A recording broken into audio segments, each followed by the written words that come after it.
BCom ಪದವಿಯಲ್ಲಿ ಹಣಕಾಸು, banking, logistics, e-commerce, retail ಸೆಕ್ಟರ್ಗಳಲ್ಲಿ ಬಿಕಾಂ ಪದವಿ ಪಡೆದ ಅಭ್ಯರ್ಥಿಗಳಿಗೆ ಆಯೋಜಿಸಲಾಗಿದ್ದ ಉದ್ಯೋಗಾಧಾರಿತ apprenticeship embedded degree programme AEDP ಕಾರ್ಯಾಗಾರವನ್ನು ಉನ್ನತ ಶಿಕ್ಷಣ ಸಚಿವ ಡಾಕ್ಟರ್ ಎನ್.ಸಿ. ಸುಧಾಕರ್ ಬೆಂಗಳೂರಿನಲ್ಲಿಂದು ಉದ್ಘಾಟಿಸಿದರು. ಅಧಿಕಾರಿಗಳು, ವಿವಿಧ ಕೈಗಾರಿಕೋದ್ಯಮಗಳು ಕಾರ್ಯಾಗಾರದಲ್ಲಿ ಉಪಸ್ಥಿತರಿದ್ದರು.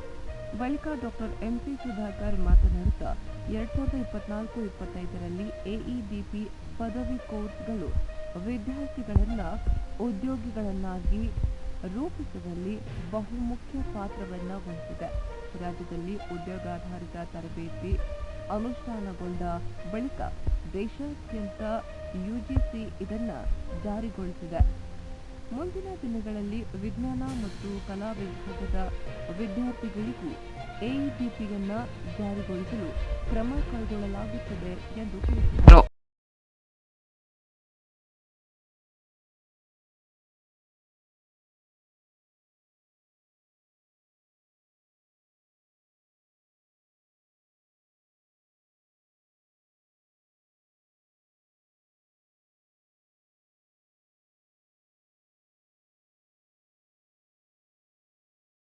ನಲವತ್ತೈದು ಕಾಲೇಜುಗಳನ್ನು ಆಯ್ಕೆ ಮಾಡಿ 4 ವಿಭಾಗಗಳಲ್ಲಿ ಕಾಮರ್ಸ್ನ ಸ್ಟ್ರೀಮಲ್ಲಿ BCom in retail operations, BCom in e-commerce, BCom in logistics,